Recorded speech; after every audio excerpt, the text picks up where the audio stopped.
আসসালামু আলাইকুম রহমতুল্লাহি বরকাতুহু নাহমাদুহু ওয়া নুসাল্লি আলা রাসূলিহিল কারীম। সুপ্রিয় দর্শক শ্রোতারা, একজন ভাই প্রশ্ন করেছেন, কোনো মুসলমান ব্যক্তি যদি ইচ্ছা করে বিসমিল্লাহ ছেড়ে পশু জবাহ করে তাহলে সেই পশু হালাল হবে কি?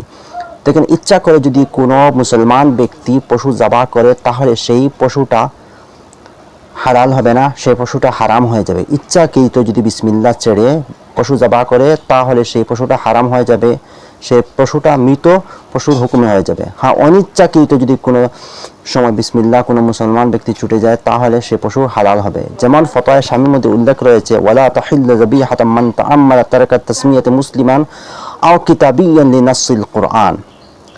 এখন আসুন আরেকটি প্রশ্ন, যে অজুর শেষে যে অবশিষ্ট পানি থাকে সেই পানিটা দাঁড়িয়ে পান করতে লাগবে না বসে পান করলে হবে? দেখেন, এই ব্যাপারে দুররুল মুখতার কিতাবের মধ্যে এসেছে, ওয়া আইয়াশরিবা বা'দাহু মিন ফাদলি উযুহি কামাই জামজাম মুস্তাকবিলাল কিবলাতি কাইমান ওয়া কাঈদান ওয়া ফীমা আদাহুমা ইয়াকরাহু কাইমান তানজিহান।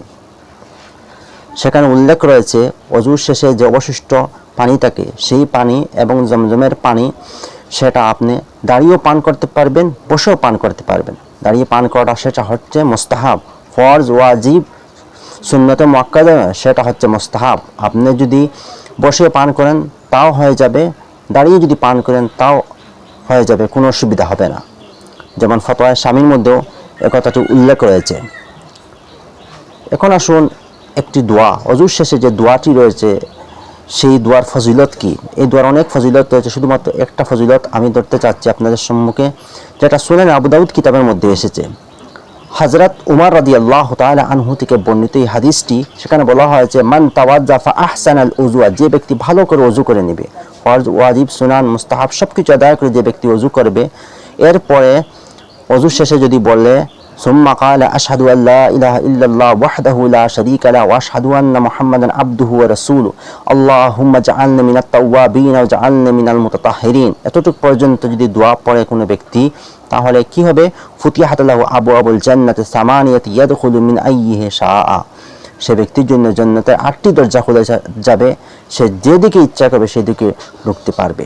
রাসূল করিম সাল্লাল্লাহু আলাইহি সাল্লাম বলেছেন। এতটুকু সুনানে তিরমিজির মধ্যে এতটুকু বর্ণনা পাওয়া যায়। সুনান আবু দাউদের মধ্যে সামান্য একটু বাড়ানো হয়েছে, সেখানে বলা হয়েছে সুম্মা রাফা নাযরাহু ইলাস সামা। সুনানে আবু দাউদের মধ্যে সে ব্যক্তি যদি আকাশের দিকে তাকিয়ে এই দোয়া পাঠ করে তাহলে তার জন্য জান্নাতের 8টি দরজা খুলে যাবে। সুনান আবু দাউদের মধ্যে সুম্মা রাফা নাযরাহু ইলাস সামা এতটুকু বলা হয়েছে, আর সুনান তিরমিজির মধ্যে মিন আইয়িহা শাআ এতটুকু পর্যন্ত বলা হয়েছে। যাই হোক, অজুর শেষে যদি কোনো ব্যক্তি এই দোয়াটি আদায় করে নেয় তাহলে ওই ব্যক্তির জন্য আল্লাহ রাসূল সাল্লাল্লাহু আলাইহি সাল্লাম বলেছেন জান্নাতের 8টি দরজা খুলে যাবে।